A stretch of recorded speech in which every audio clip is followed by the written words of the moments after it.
Okay, so it's time to start the next session. This session is Beyond SDGs, Science for Wellbeing. So this is organized by collaboration by Japan Science and Technology, GST, and International Science Council, ISC. I will moderate the first half, and later, Dr. Lucia Spini will, in ISC, will moderate this session. So first of all, let me explain why we discuss about Beyond SDGs just over here.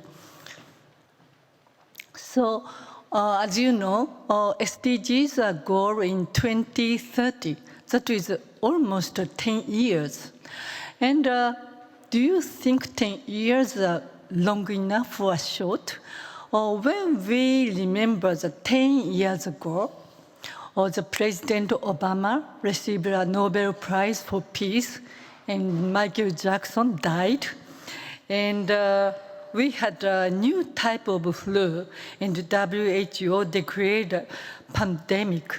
So maybe all of you remember clearly. So 10 years are not so long. So scientists and related people should think more than 10 years after SDGs. This is one logic. And another logic is, in order to achieve SDGs, we have to think more after SDGs. That is very important. So these are the why we discuss Beyond SDGs over here. And today we are planning to have 4 presenters, but unfortunately, Minister Niemand in South Africa canceled the presentation over here. So we have 3 presenters and 1 commentator. So I'd like to start each presenter's presentations. And today, we'd like to have enough time for discussion, so I don't introduce the detail of each presenter's career details. So first presenter is Dr. Nathalie Fampour. She is Executive Director of International Union of Biological Sciences in France. So could you start your presentation, please?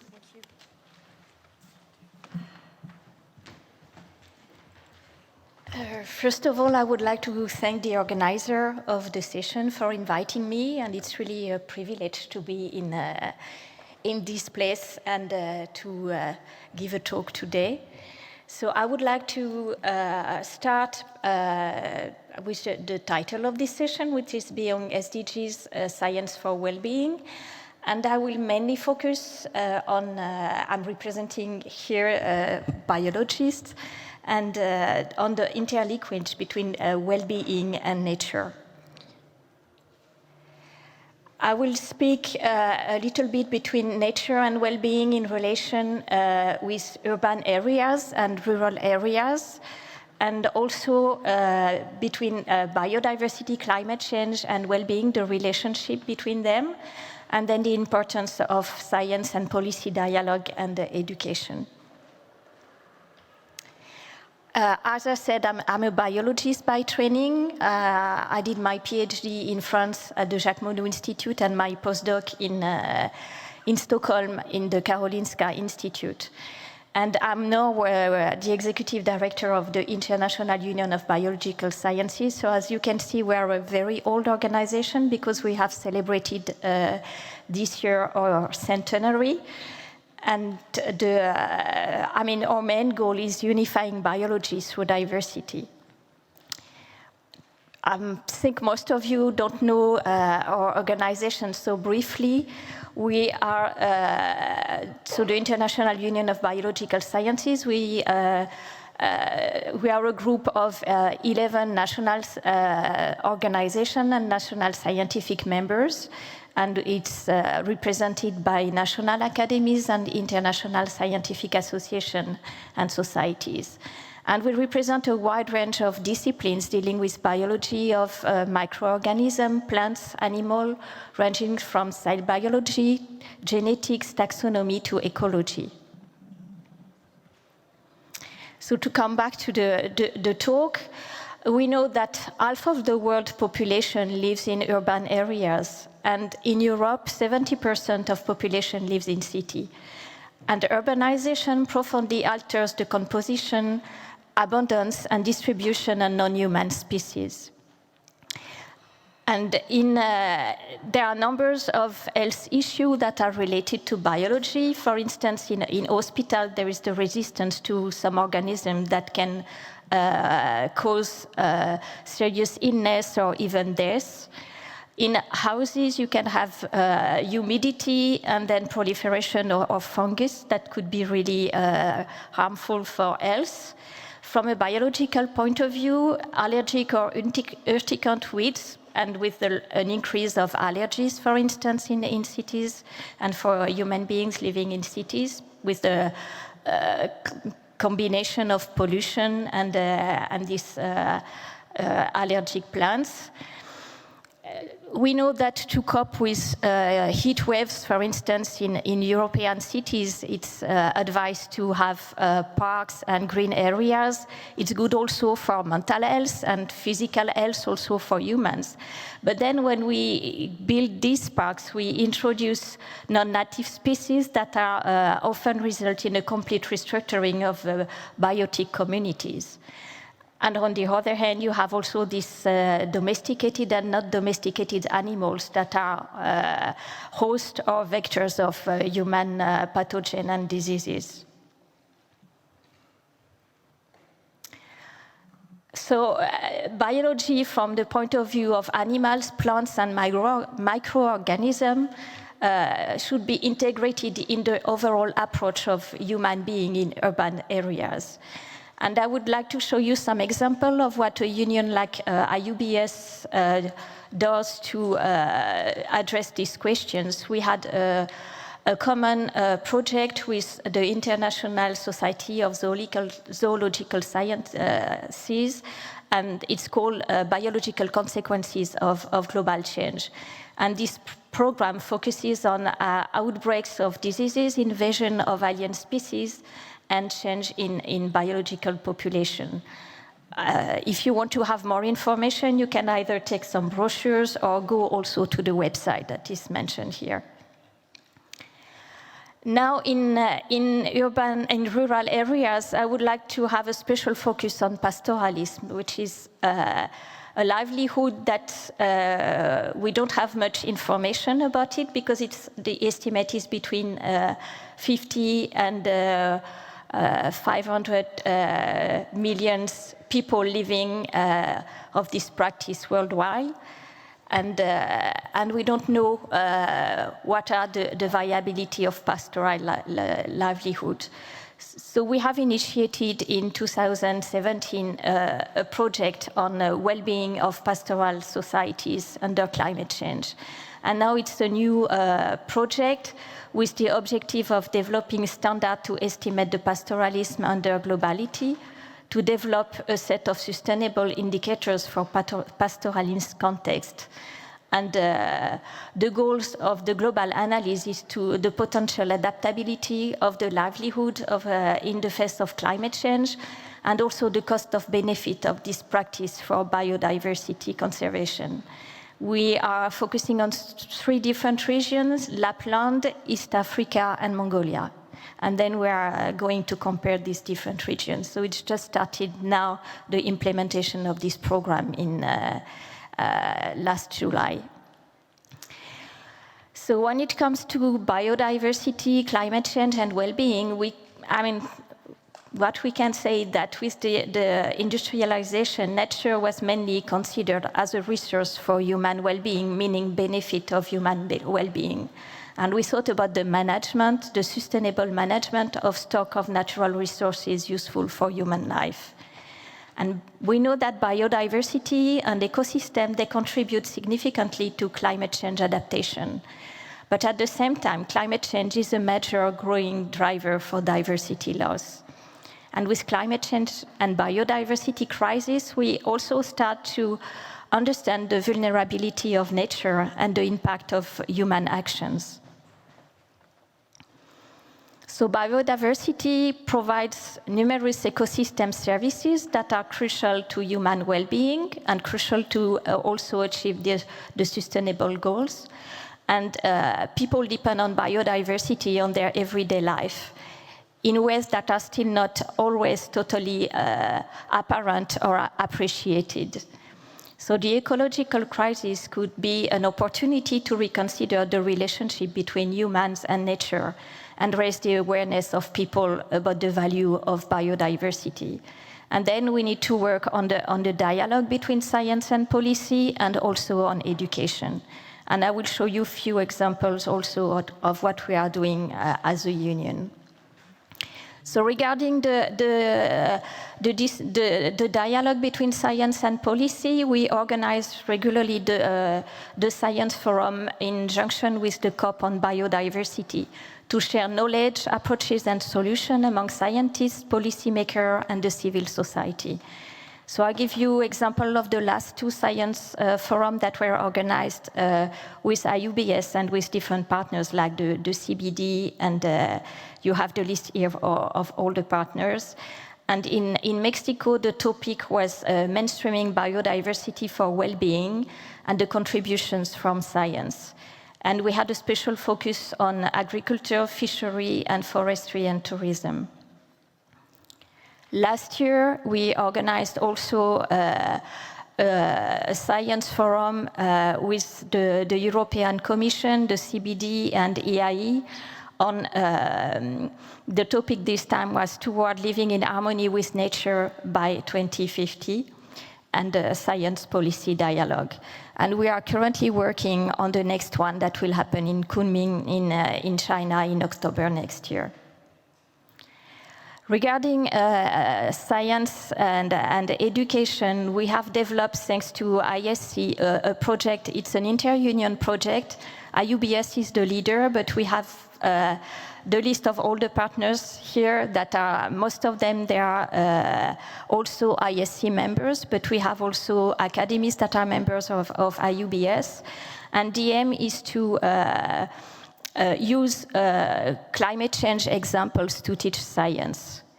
So this is what we would like to do, is to integrate the climate change related topic with core curriculum for high school and undergraduate levels. It's also the democratization of knowledge to enable all humanity to invest their talents, skill and ambition in a focused manner to address the problem of climate change. To produce reliable sources of curated and validated education resources that integrates topics of climate change with core curriculum for formal education system, and that to all students, irrespective of their discipline, area or studies, would become aware of the causes and impact of climate change, and to equip them with skills to give innovative solutions regarding these problems. So we have two websites that you can consult, and we build, we gather teaching tools to explain, through climate change using the teaching of science, and we also build lesson plan with guidelines for the teachers. So the first phase of the program was to gather all these tools in websites, and also we run different pilot workshop in different parts of the world. So we all together, we went to 12 different places of the world, and we had trained, it's not really trained because we asked for feedback of the teachers, 650 teachers so far. And now we're going to phase 2, so we would like to disseminate this tool, also translate it in different languages. So then it could be, it could raise awareness everywhere in the world, regardless also of the language. And I would like also to speak about another project we have, but it's with younger kids. So it's sophisticated but inexpensive experimental modules for in biology for rural school in developing countries. Because to teach lab experience could be sometimes expensive. So in this case, we know that one of the greatest asset of a rural area is that they have a life like plants and animals in the neighborhood. And these plants or animals could be used to teach the kids fundamental basic principle in science and methods, like what is how to conduct an experiment, what is a control experiment, and all these kinds of things. And we hope that apart from the benefit of the education, we could also have all the positive feedback, like the kids could get a great appreciation of the living world around them, and also realize the beauty and the fragility of the biodiversity around them. And by being directly in contact with this nature around them, plant and animals, understand them better, then we hope that they could also become interested in biodiversity, and they are going to be the one who in the future will have to protect the nature and also come with new ideas about the problems. So finally, I would like to conclude with the relation between well-being and nature, because science is crucial for human well-being in order to help us to understand global issues and to provide local solutions. But humans are not the only species in the biosphere, and our survival is dependent on how well the rest of the ecosystem is well preserved and everything is in balance. So until now, our objectives are mainly human-centric. Science can help us to respect nature regardless of the benefit for our own species, and also lead to an ethical reflection on life form, on their well-being. So thank you.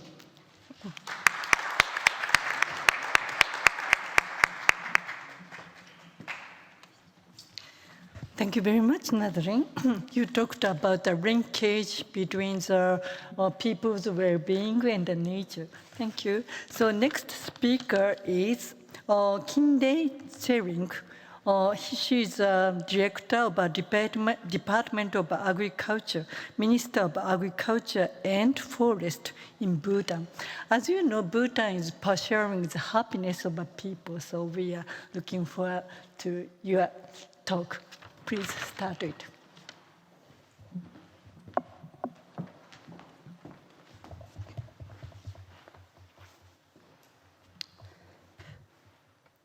A very good evening.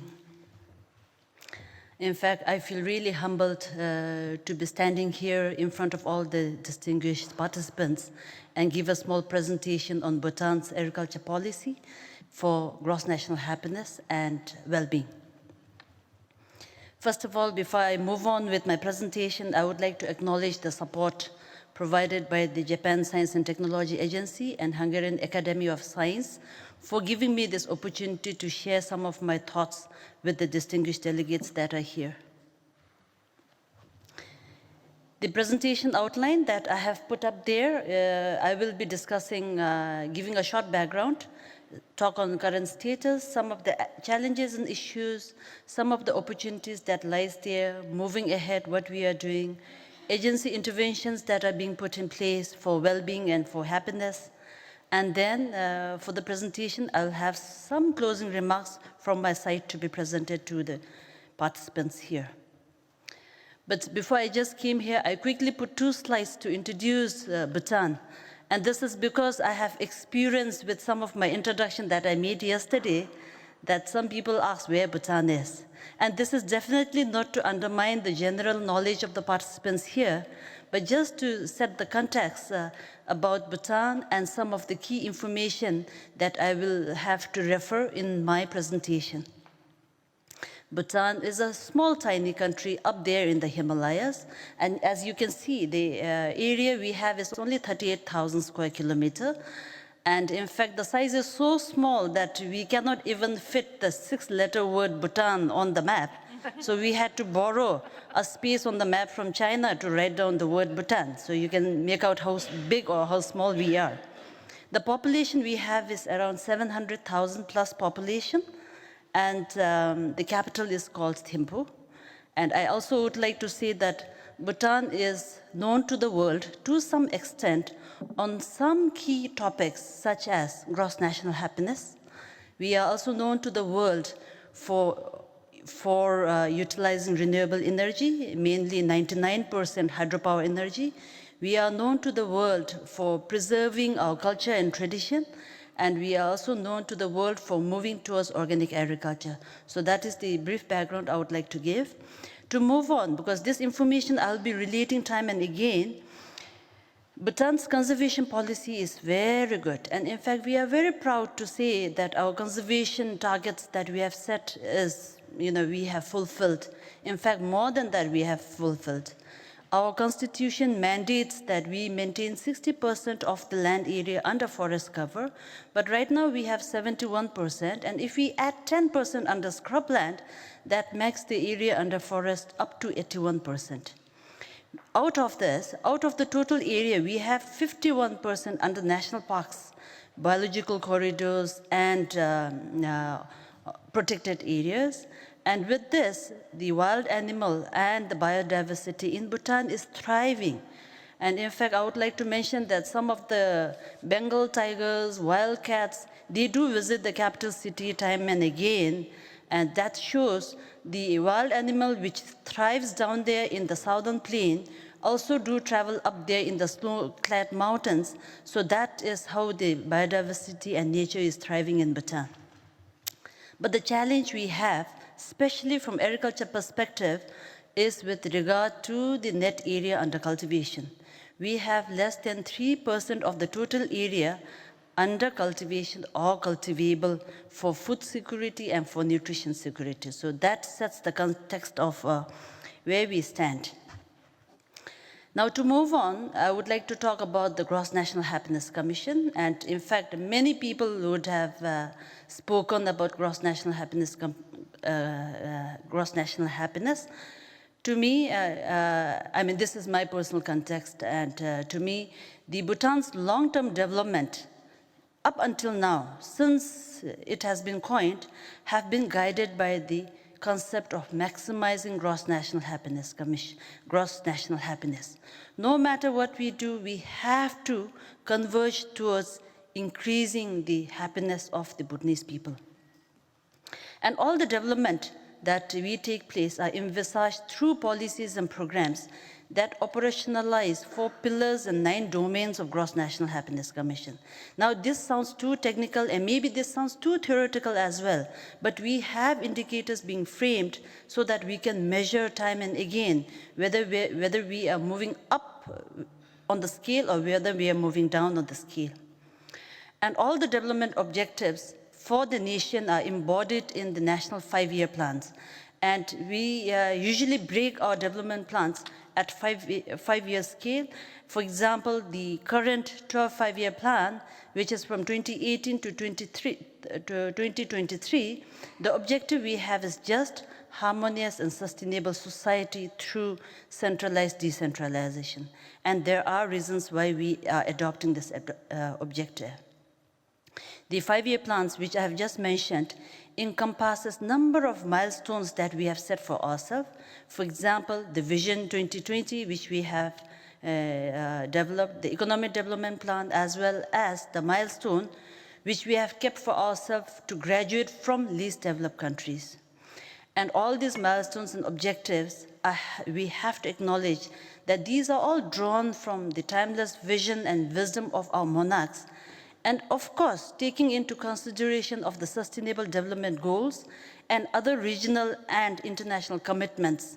For example, I would like to mention that Bhutan have committed to remain carbon neutral target, to remain carbon neutral forever. We have this land degradation neutrality target. We have this biodiversity targets, which are very ambitious, but we are seriously pursuing these targets. So all these are being used to frame the development objectives that we have in Bhutan. To zoom into the sector that, that I work for, the 12 5-year plan formulation execution and implementation. These are all pinned by the principles of coordination, consolidation, and collaboration. And these three words are not really new to anybody. In fact, all the earlier speakers that I've attended yesterday did talk time and again about these three C's that need to work together to be able to achieve the Sustainable Development Goals. In fact, I would like to mention here that the 12th five-year plan will be Bhutan's last five-year plan as a least developed country, and we will be graduating in 2023. So for the Ministry of Agriculture and Forests, we have two primary mandates to be fulfilled. One is to enhance food and nutrition security, and the other one is to conserve and manage natural forest resources and biodiversity. And as I mentioned earlier, for the forest resource and biodiversity, we are doing a great job. But when it comes to food and nutrition security, we are still lagging behind, which demands our attention and resources. There are a few acts and policies that guide the Ministry of Agriculture and Forests, such as Food and Nutrition Security Policy of the Kingdom of Bhutan, such as Forest and Nature Conservation Act, and many more, such as Biodiversity Strategic Action Plan, Organic Master Plan that we have. And all these policies and plans have to be screened through Gross National Happiness Policy Screening Tool. All the projects that we implement have to be screened through Gross National Happiness Project Screening Tool, which consists of so many indicators and variables. Now, the current status, I would like to touch a little bit on this. With the implementation of the the past plan period, we have experienced rapid economic growth, and we have managed to reduce poverty.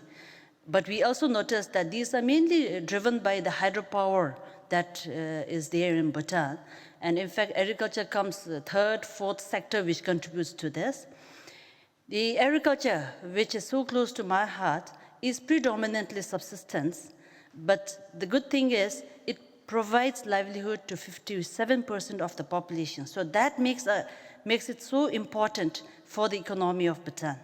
And through the past intervention, we did improve the food security, we did improve the nutrition, but nevertheless, food insecurity still exists in rural areas. Food self-sufficiency is still not 100%. Nutrition-related disorders is still prevalent, and we have negative trade imbalance. So these calls for the attention towards achieving the Sustainable Development Goals. And because, as I mentioned earlier, these are more of rural phenomenon. We see more poverty in rural areas than the urban areas. We see happiness index lower in rural areas than in the urban areas. Therefore, the decentralization objective was pursued in the 12th five-year plan. And accordingly, the resources, the authority, the responsibility, and accountability have been devolved to the local governance, and resources have now no longer, it's a top-down approach, it is literally 50-50%. So that's how we are pursuing the implementation of the program in the 12th five-year plan and working towards the Sustainable Development Goals. In addition to this, we have also come up with a flagship program that is targeting key issues like youth unemployment, key issues like water insecurity, poverty. So these are the areas that we have been working. This is just to highlight some of the pictures. As I mentioned earlier, food insecurity, food sufficiency is still not there, which demands our attention. Now to move on, some of the key challenges and issues that I would like to touch on. We are doing great when it comes to climate action. We are doing great when it comes to action on land. We are doing great on many fronts. But along with that, the other side of it, we are having wildlife and human conflict experienced by the farming community time and again.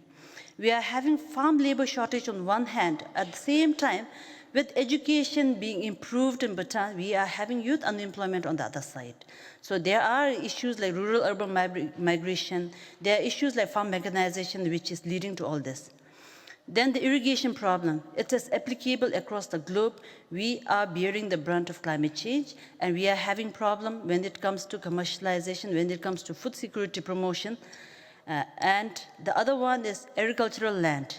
Whether we like it or not, we are losing it to urbanization. We are losing it to natural disasters that comes along with the climate change. And then the productivity and production, these are also being challenged. the climate-induced disasters being felt in nooks and corners of Bhutan. And last, and a very important point is, the challenge we have is limited national capacity in terms of institutional capacity, infrastructure, human and technical capacity. Just to reiterate some of the points here, that this has been portrayed by many. So even for Bhutan, we are not being spared. The temperature is rising. Climate change impacts is felt, as I mentioned earlier, the glacier lake outburst, the reduction in water availability, the excessive rainfall during monsoon. When we have too much. When we don't have it at all. The windstorm, which we have never experienced in the past. Drought, which was not experienced in the past. These are all challenges being faced by the Bhutanese farming community. Additionally, pest and disease outbreak. I just would like to highlight that the giant African land snails, never seen in Bhutan, have entered Bhutan and creating havoc. Right now it's been contained, but this is going to spread to other parts. Shift in vegetation. Places which we could grow, now we no longer can grow. Where we could not grow, we are growing. So these are posing lots of challenges to the Bhutanese farming population. Having said so, I don't want to paint a very gray picture. We have lots of opportunities. We have domestic market potential to be capitalized with the population increase, with the urbanization, disposable income being increased. Huge export potential just across the border. We have this. We have the opportunity to increase production, productivity. That is where science and technology and innovation is required. We have the opportunity to improve our national food self-sufficiency, change in diet habits. There are many things which we could do. Organic farming and brand Bhutan, we have the opportunity, because for the normal cultivation, we can't compete with India and China. There is no fun in doing that. So we would like to capitalize on niche market, high value, low volume commodities. We have the opportunity. Private sector and youth to be engaged. These are some of the opportunities we have. Moving forward, I would like to mention that the geography of Bhutan presents a very interesting and intersecting challenges and opportunities.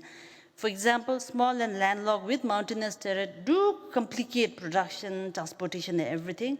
But we are also well endowed with the natural resources and two large economies of the world towards north and south. And the challenge we have now is, how can we negotiate these challenges and at the same time harness the opportunities that are lying there for Bhutan to capitalize? And as I mentioned earlier, to track the progress, we use Gross National Happiness Index to measure, and we also use the findings so that we make appropriate plans and we implement it accordingly. And all the plans and programs are implemented through these 7 major programs in the current plan period, and these are all being consolidated because we don't have the luxury of resources, and we really need to consolidate, collaborate, and work together. To zoom down to the Department of Agriculture, which is the area where I work with, we have vision, mission, and development objectives all set.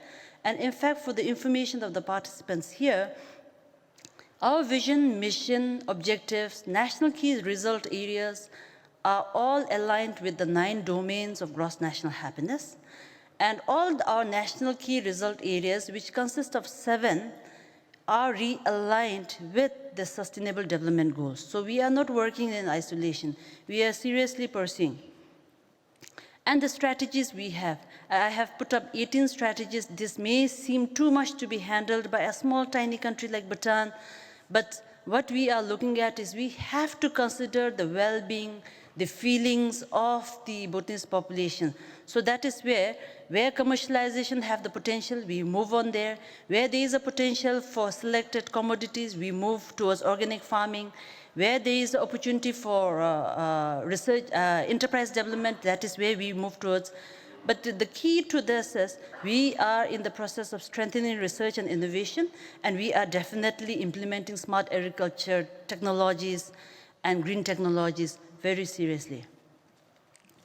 These are some of the pictures that I have just put up there. And the key message that I'm putting here is that we are seriously pursuing to promote innovative and enterprising agriculture to make Bhutanese farming productive, profitable, and prestigious. Otherwise, we see a very gloomy picture for agriculture sector in Bhutan because youths are not willing to do business as usual. because Bhutan is experiencing the wrath of climate change. So we really need to change along with the needs of the time. To close my presentation, I just would like to give few words to be submitted here.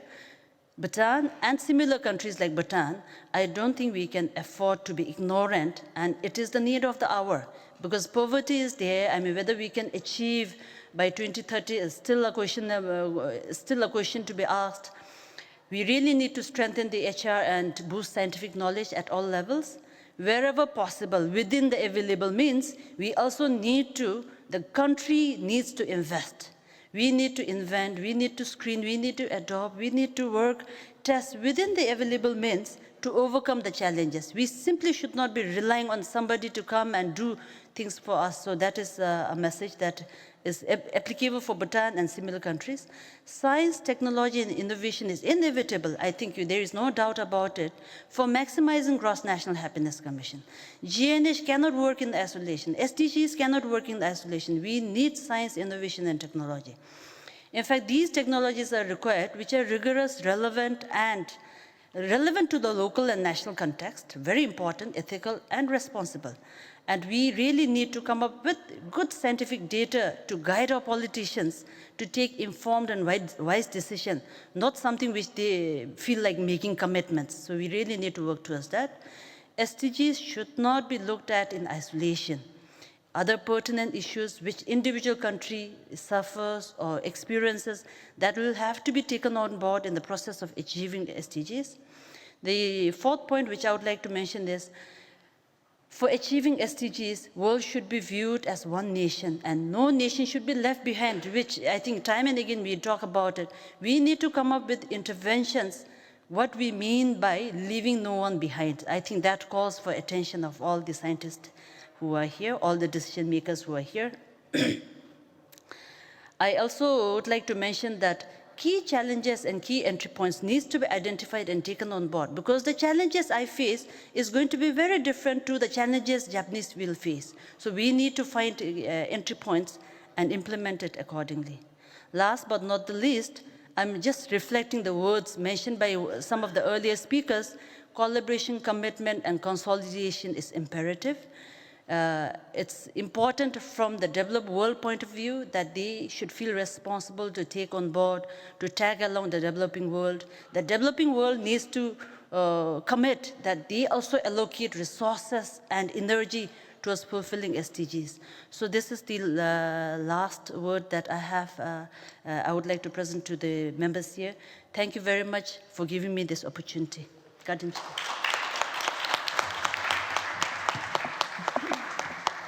Thank you very much for your explanation of your situation and your challenge and strategy in Bhutan. Thank you, Kinle. So the final presenter is Koji Saeki.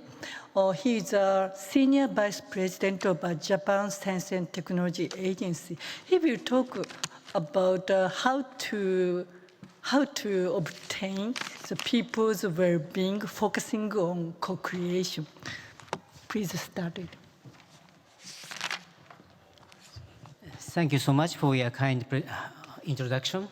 And I'd like to join my predecessors to raise praise, thanking the Hungarian Academy of Sciences and the organizer of this session for provide me with a chance to make some presentation here about our activities. I'm from JST, Japan Science and Technology Agency. JST is a funding agency in Japan, and also we have the human resources development program, like supporting science education, and also we have some think tank function to establish research and development strategies. Well, the title Beyond SDGs, it's a little bit difficult for me to explain. SDGs are quite a broad concept, and we are still away from achieving that. So in my speech, I'd like to share our experiences with you about SDGs-related activities in JST.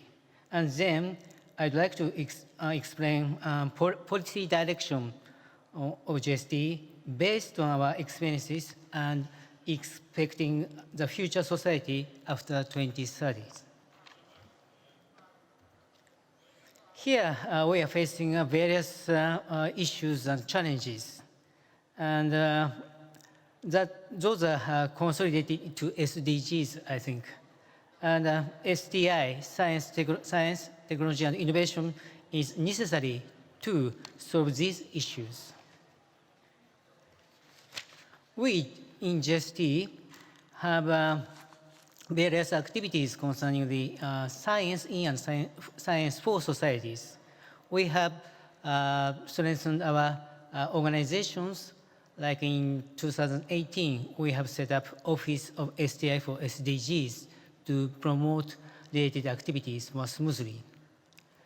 As to the funding, we have started the joint R&D program with developing countries in 2009, and then these COI, JST Mirai program, and so on, is funding programs to support R&Ds to realize better society, solving issues related to the district or the in Japanese situation.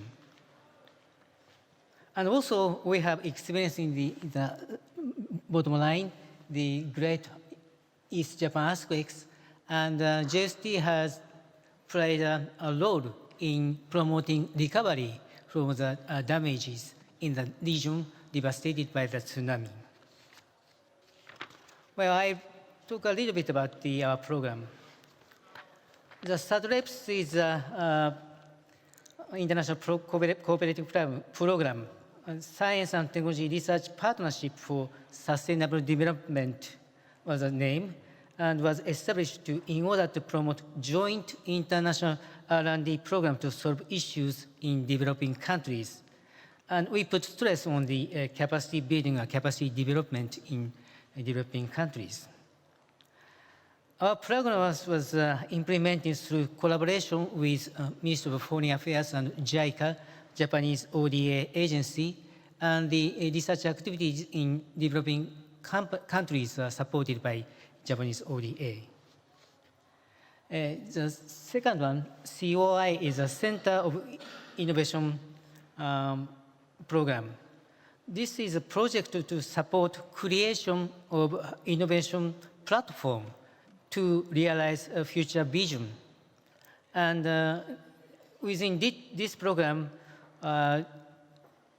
researchers from universities and companies or industries work together under one roof at this Center of Innovation and try to realize the basic research's output to actual implementation in the future.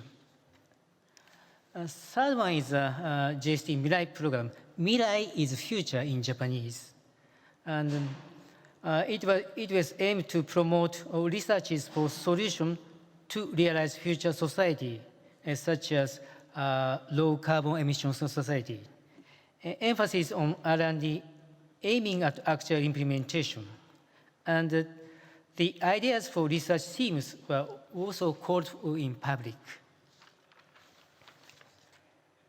Here, I'd like to explain a little bit about our experience in disaster recovery or revitalization. We, JST, use our funding capability and our system for review, and that means advisors of wide area, and the matching capability, seeking problems and searching for the knowledge of scientists to assist solving the problems, and the player to implement actual business or the economic activities and so on.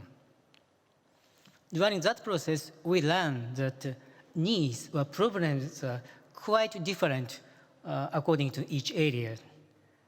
And science knowledge plus actual player for social implementation is necessary for this kind of revitalization. And to achieve that goal, also some kind of advisory function is really important. With support from the outsider's eyes, with wider vision, will make it more smooth for the basic research to the implementation phase. That means we have to invite a lot of stakeholders to participate in our activities. And also, we learned that quite a comprehensive way of designing future and implementing certain social activities is really important. For example, there is a region with advanced care system for elders, but this region experienced quite severe casualties by tsunami. Since elderly people in Japan wish to spend their time in their own home, so the local government, with their good welfare system, realized that.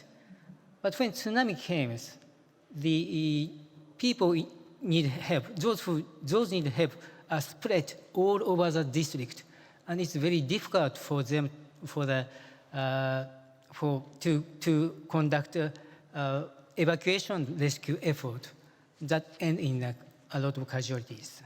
So we need quite a comprehensive and the holistic approach for the future design.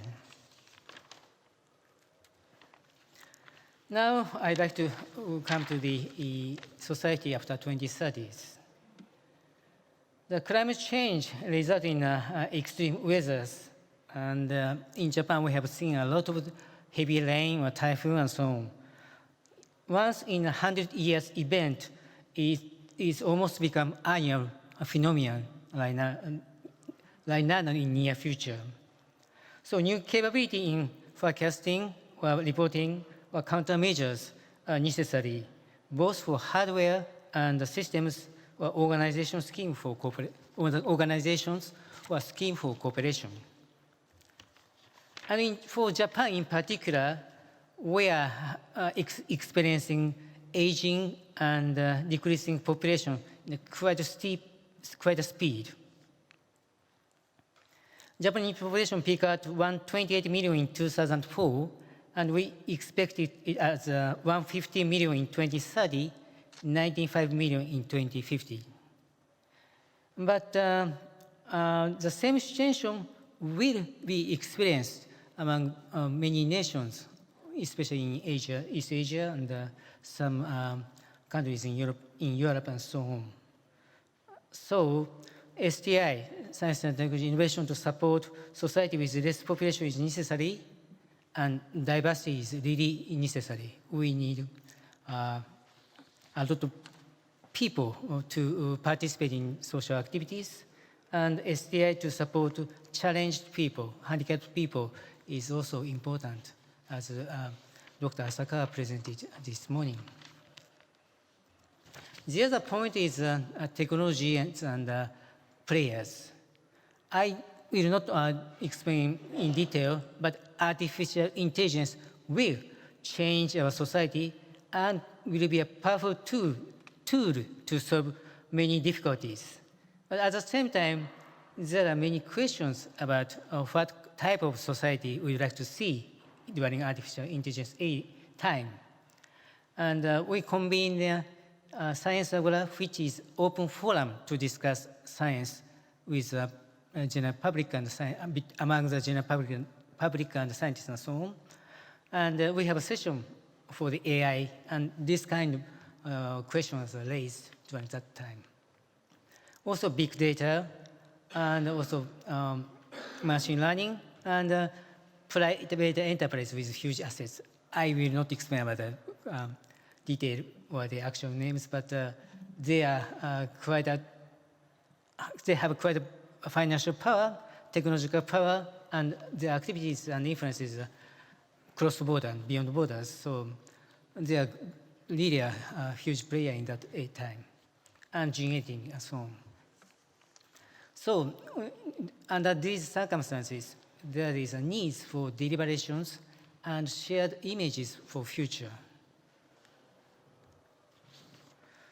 So what shall we do to tackle this?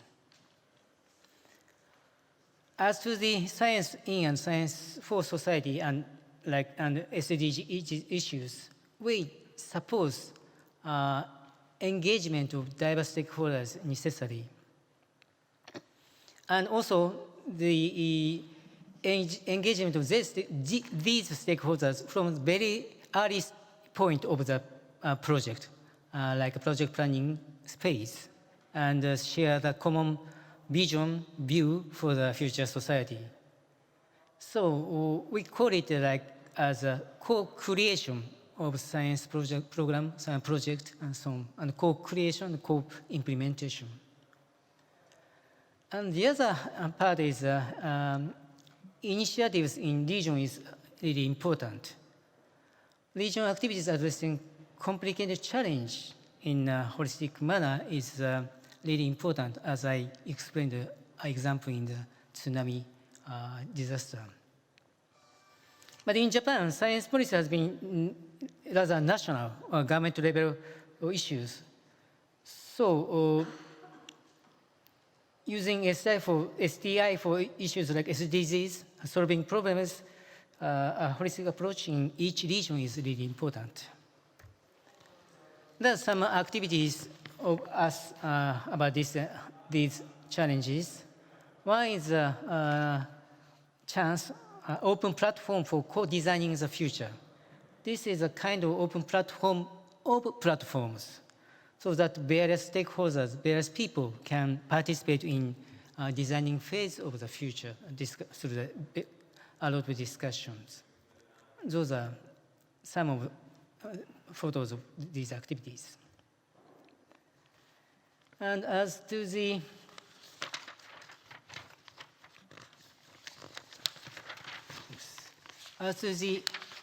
initiative, to supporting initiatives in the regions, we started several activities to support regional activities, initiatives. For the part of funding, we established a new program, Solution-Driven Co-Creative R&D Program, in which we support through open call the funding to deliberation of the future planning phase. We support that. So we try to engage a lot of stakeholders into the regional level activities from very early stage. The other is STI for SDGs prize, and we give spotlight to good practices and try to share the practice among other regions. Those are some of the projects, like high school students checking the history of the water level and prospecting sea level rises. And that kind of activities draw attention from people in the region, and also support the fostering of the next generation for the sciences. So here's another topics. We are starting Moonshot R&D program starting from this year, aiming at disruptive innovation, foreseeing future society. R&D on themes difficult to accomplish, but could lead to huge impact. We are convening an international symposium on this program and discuss about our possible target themes, like expand human potential for a society or liberate human life through the research and function on the nervous system and the related issues, tissues, and so on. So, in a summary, from our experiences, we think we need co-creation of science policy, strategy, projects aiming at science for well-being, and science for all people, and science for future. That is the end of my presentation. Thank you for your kind attention.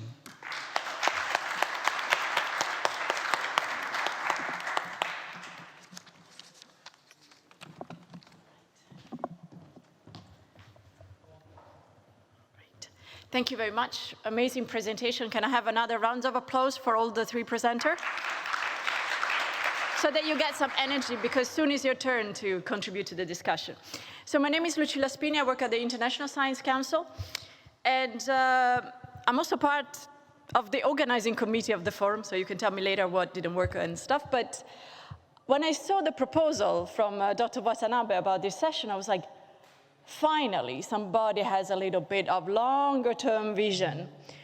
Because it reminds me of a personal time, a professional time in my life, actually. More than 10 years ago, I was working at FAO, at the Food and Agriculture Organization. You know, we were dealing with food security, nutritional security. And it was the time we were implementing the Millennium Development Goals. Clear target, everybody was on track. Every time we had to report on something, we had to indicate the SDGs and things.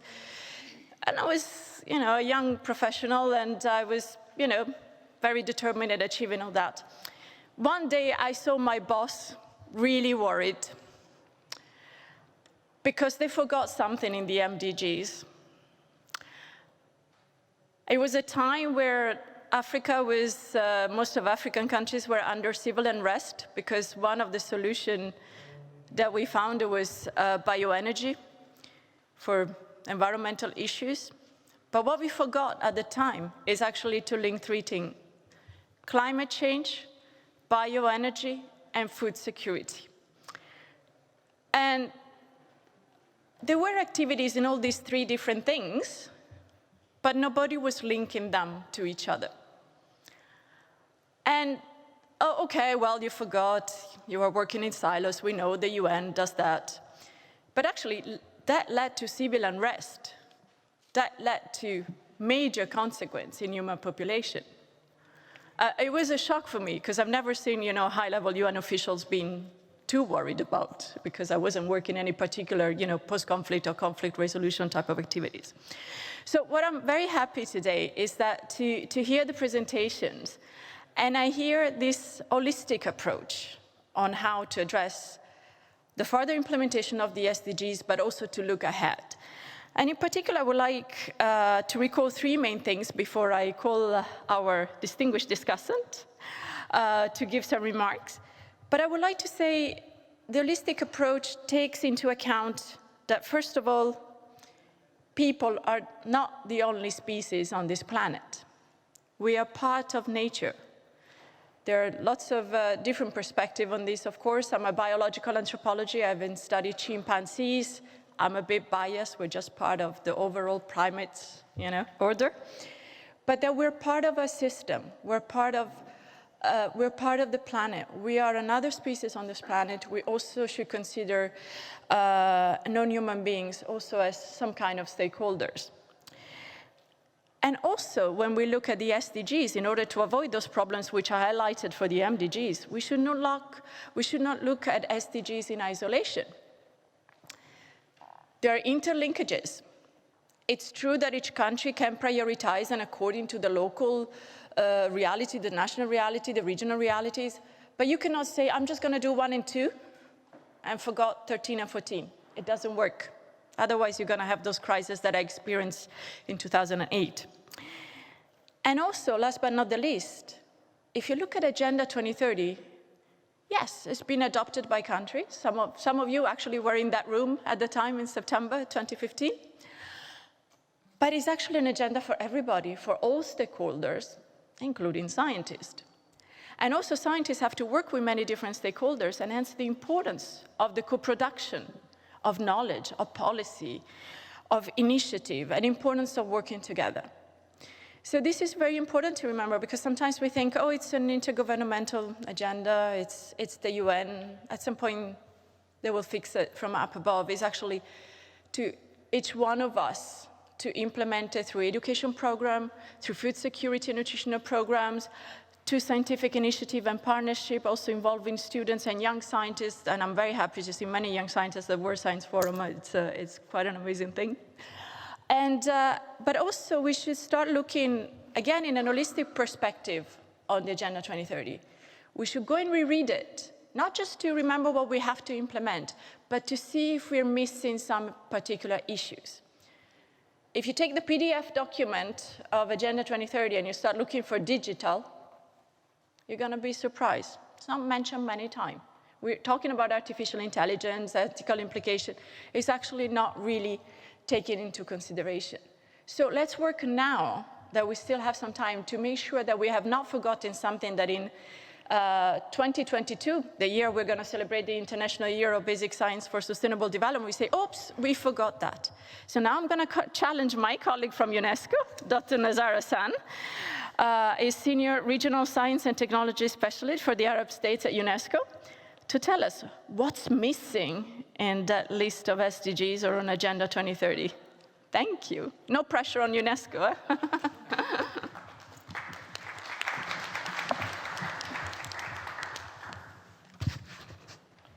Well, good afternoon, everyone.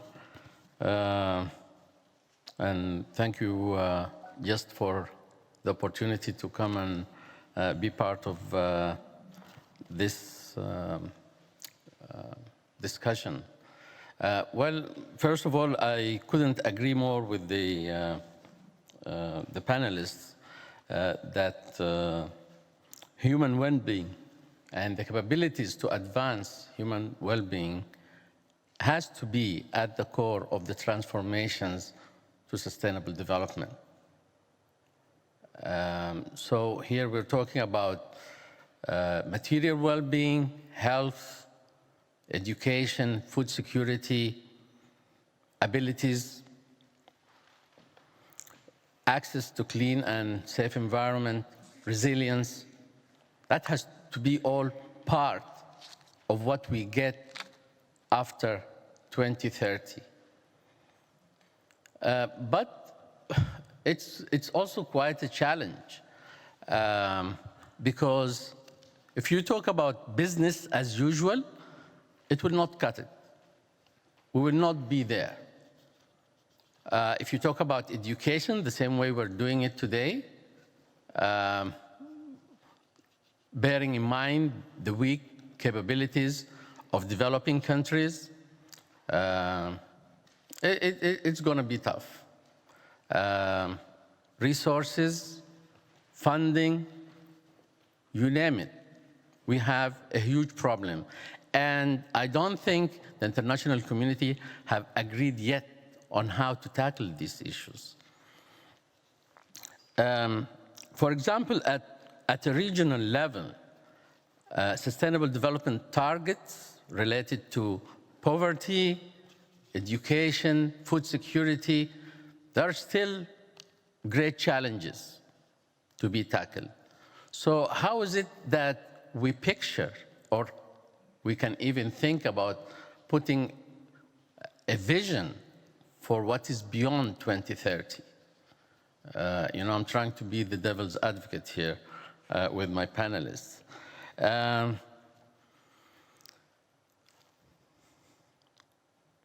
What can we say? Two things. If you talk about a global commitment for leaving no one behind, there are certain targets that people can work on. For example, we know that we have about 1 billion people around the planet with no access to electricity. We have about 4 billion that use polluting solid fuels for their energy demands. We know that about 1 billion people are at the extreme poverty level, which is less than $2 a day. We have another 1 billion that make a range between $2 and $3 a day.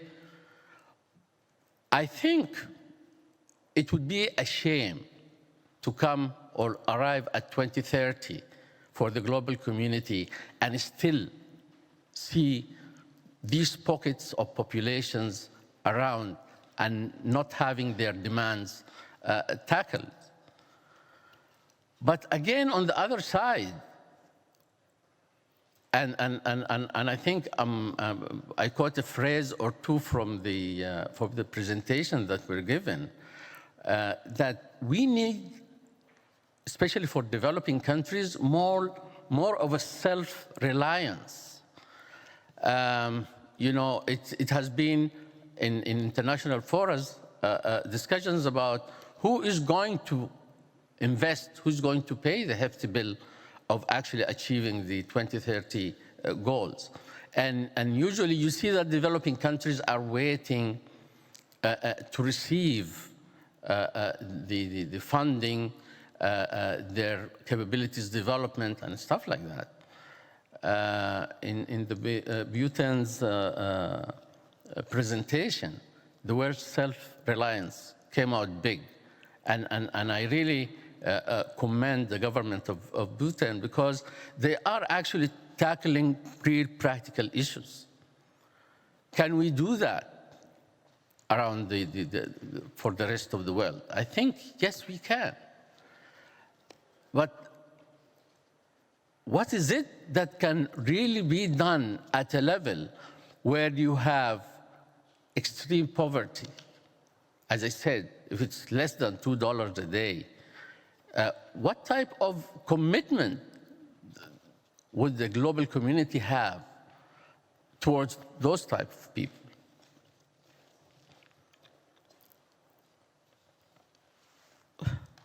It's really difficult and it's really complex. Sustainable development is a complex problem.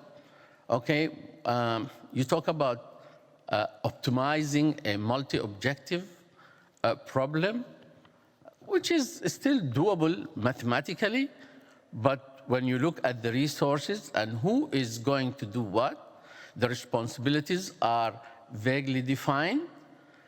And but for me, I still let me try, and it's just a trial here. You know, I'm just thinking out loud, and thank you for actually putting me in that hot spot. When you talk about governance in developing countries, what could really be done there? Okay. First of all, you have institutional frameworks and policies that needs to be put in place. For example, instead of having, let's say in a country, 30 or 35 different ministries, and that comes with a big government expenditure cost.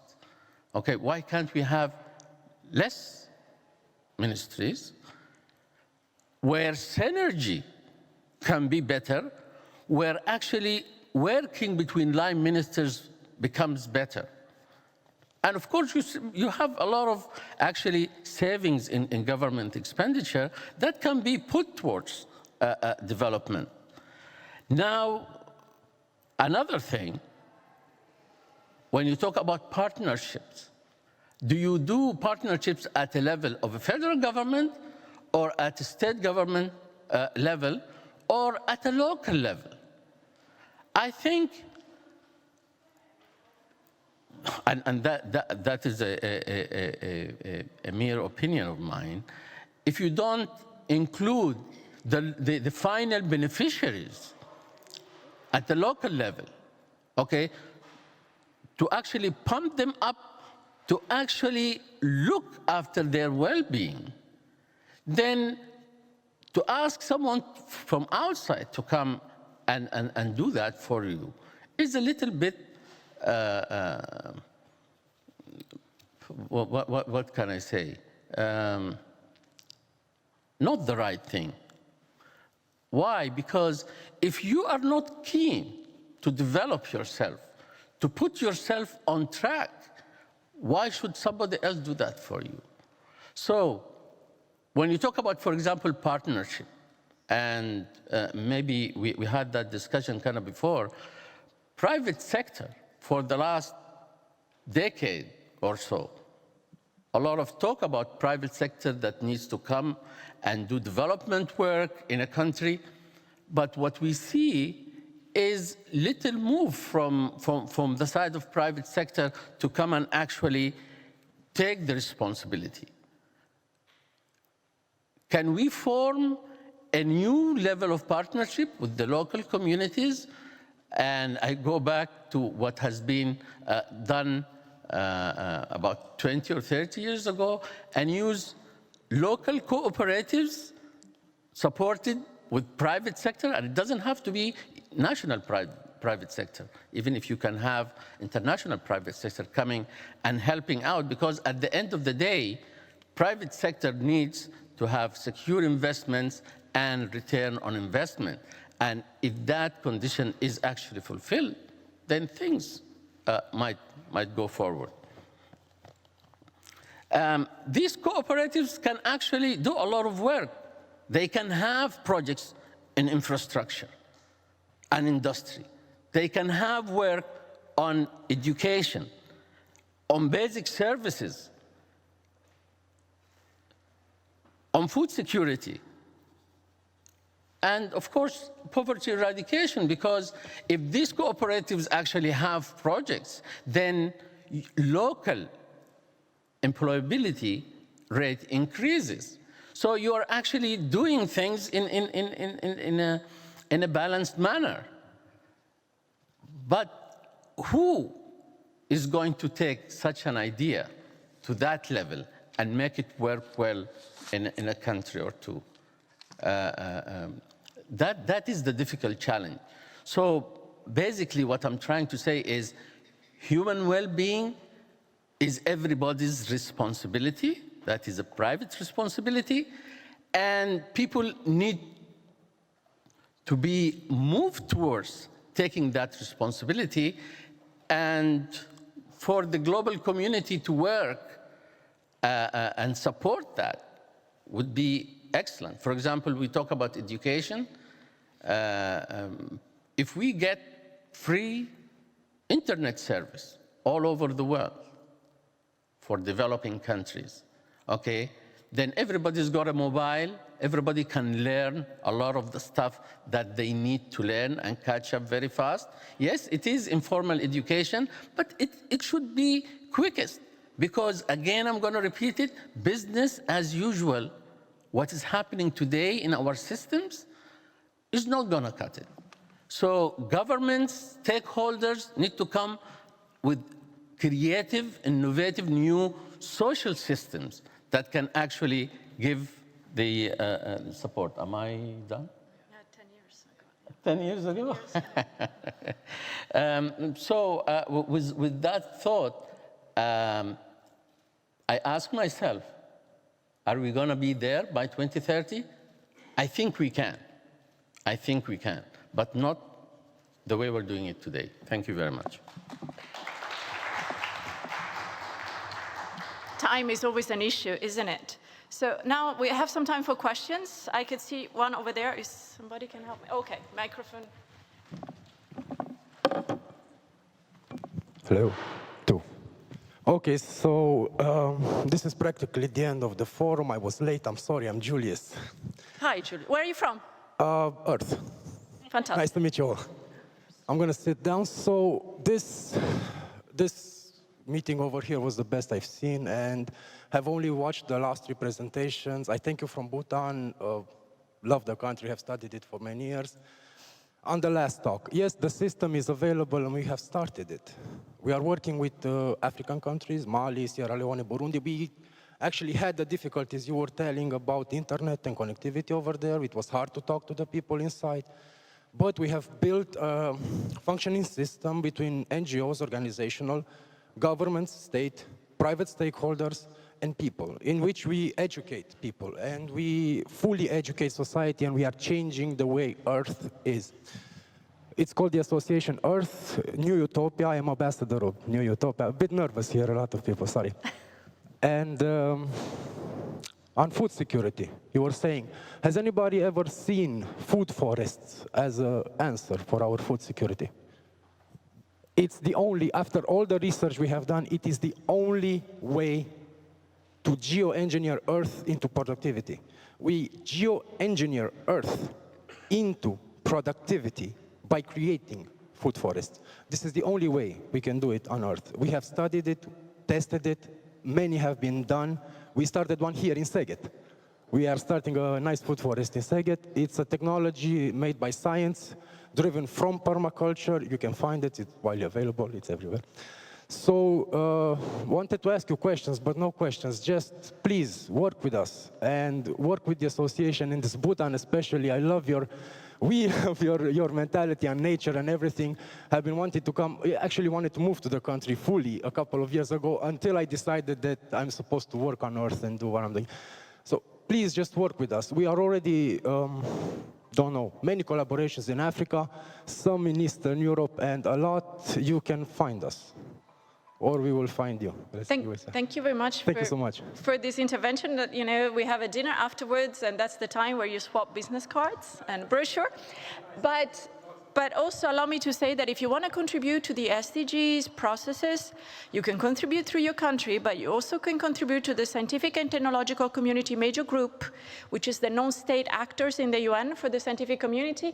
I'm coordinating the group together with colleagues at the World Federation of Engineering Organizations, and I'm happy to get your contacts and get you into the process as well. We have another question there, and then we'll do a final round of comments. Thank you for the interesting presentation. I like to know, are there any collaboration or planned collaboration between Japan and Bhutan for performing the Sustainable Development Goals? Okay, keep that question in mind. Another question over there? Yes, my question is the Bhutan and the Japanese colleagues, because I've been deeply involved in the SDI for SDG platforms organized by the United Nations. So that platform, it took 4 years, but we had already developed the SDI for SDGs roadmap, particularly including the funding system. How to redesign the funding system is very, very important to address not only the global funding system, but also the local national funding systems to address the local values and the national values. So the Bhutan, you talk about the global fund for your last portion is my question. And also the Sykes and I ask you how to redesign your JST's funding systems. I mean, one part is supporting the basic science.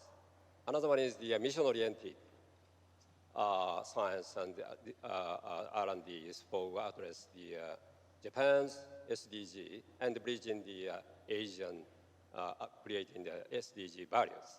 So just a general question to you. Thank you. Great, thanks. We have another question here, Ambassador. Thank you very much. I'm Hungary's ambassador to the United Nations, so very much part of the whole process from the very beginning.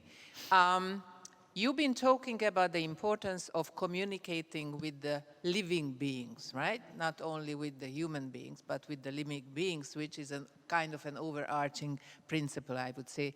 In the SDGs, of course, we discuss whether we can reach at all by 2030. I'm not so positive about that, but we can talk about it during dinner, because obviously monitoring the whole process, there are some serious problems. And here I would like to go back to SDG 5, which is an overarching principle, the role of women in SDGs. So I would like to refer these questions to the panelists. It's all about responsibility, ethics, and science this week in Budapest. But when we talk about your models, for example, in Bhutan, I know very well that the role of women is very influential. So I would like to ask you about that. Thank you. Thank you very much. I'm going to ask the panelists to respond to the question. And I'm going to ask each of you, actually, discuss and include. So let's start with Bhutan. Our colleague from Bhutan, would you like to answer some of the questions? Since there was a lot of interest.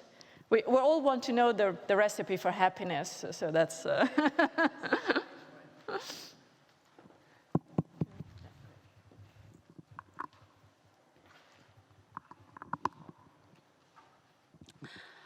Thank you. I hope I got the questions correct, but let me try and give an attempt. The first question with regard to the collaboration between Bhutan and Japan. In fact, I would like to mention that Japan is one of the main development partners supporting Bhutan towards achieving the gross national happiness or sustainable development goals. So for that, yes, we have lots of technical cooperation, we have technical grant projects supported by Japan, and in fact, we have proposed 2 satraps, which was presented earlier, whereby we want to do science and technology and working on green infrastructure from climate change perspective. So these are the ones that we are talking about.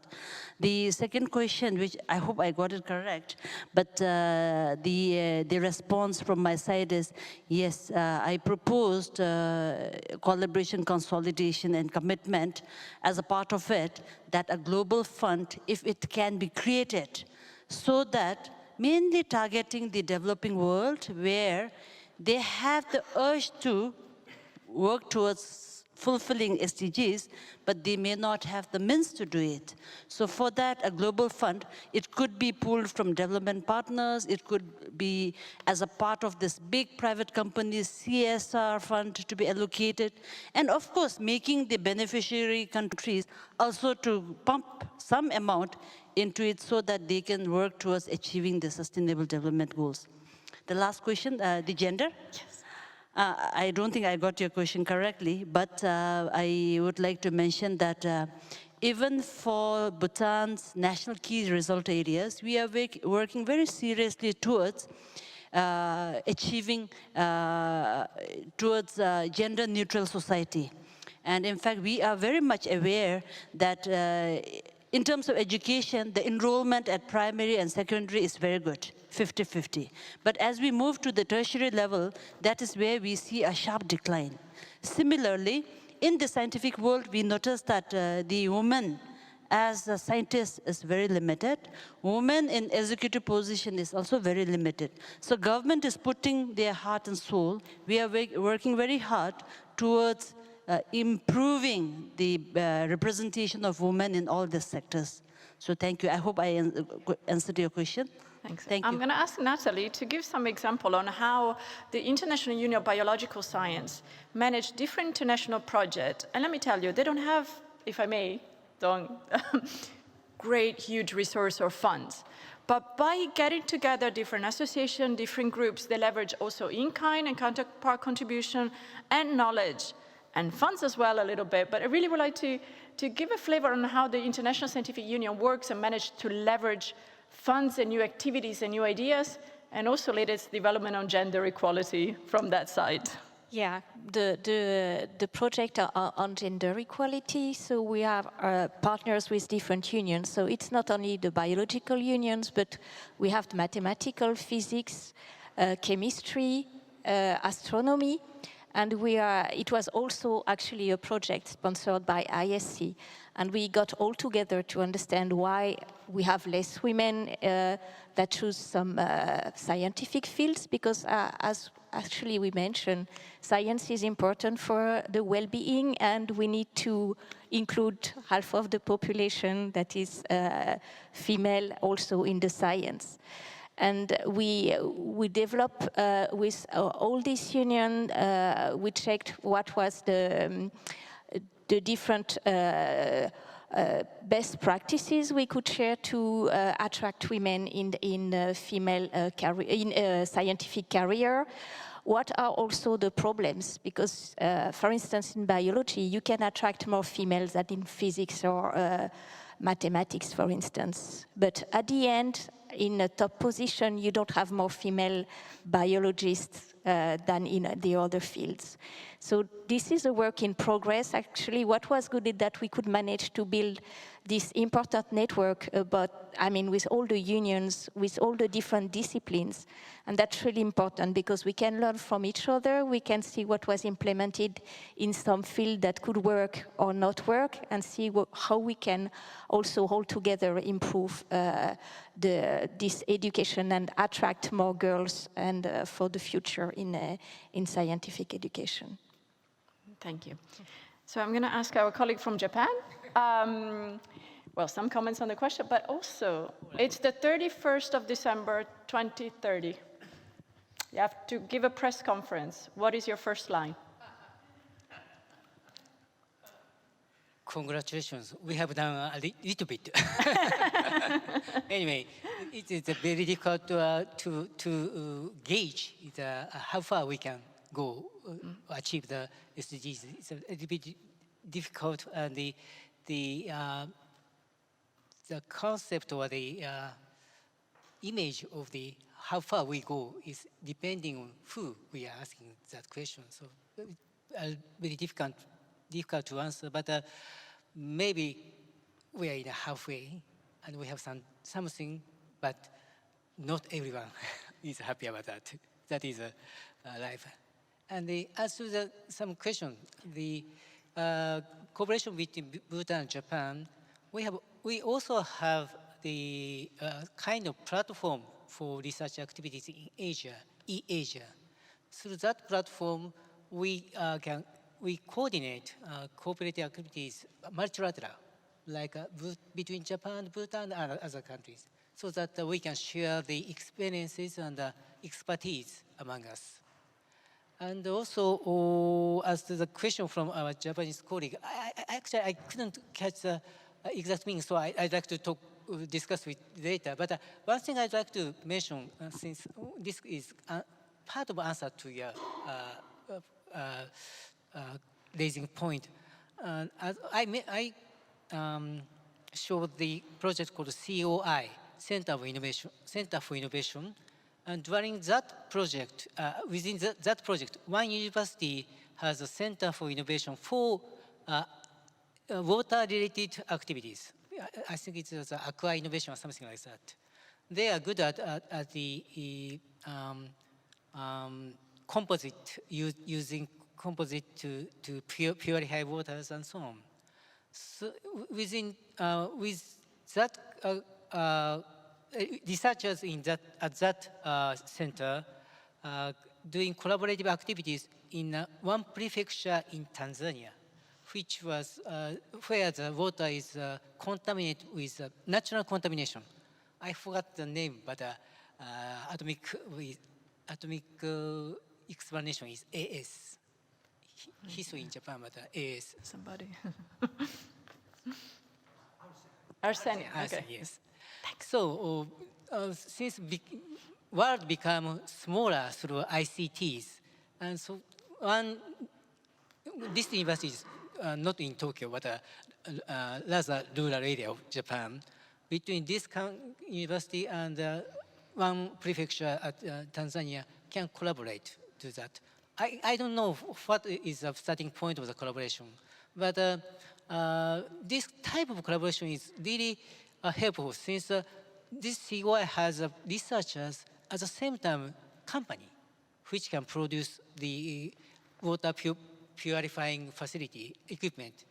And if large company participate in this program, maybe they are not interested in the project in Tanzania, but it's a small company, so they are try to manufacture cheap or cost-effective manner.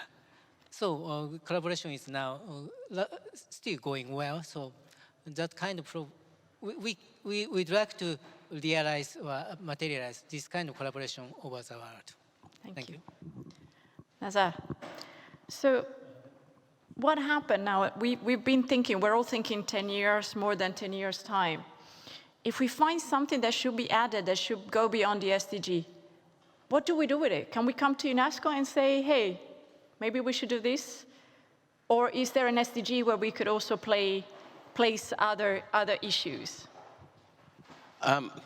Well, if you're talking, of course, science, technology, and innovation, I think there is a room for innovative technologies to come under SDG 9.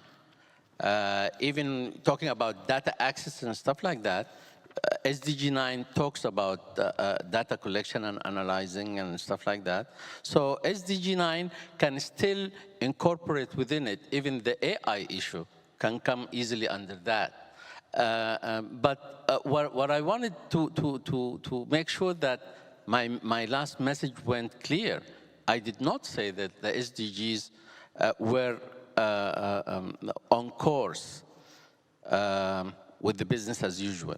No, We need to change course and save the situation. We need to set an action plan where, for example, you can have the worst case scenario and a best case scenario and work to achieve the minimum, at least for developing countries. But things need to change. That is important. Thank you very much. Time is up. Well, not for the SDGs, just for the session. But allow me to say, one of my professors, Bill Clark from the Harvard Kennedy School, says that sustainable development is global well-being. So science for well-being, science for sustainable development. We look forward to working together, and please do stay in touch with each other, because it's only through partnership that we can achieve difference. Thank you.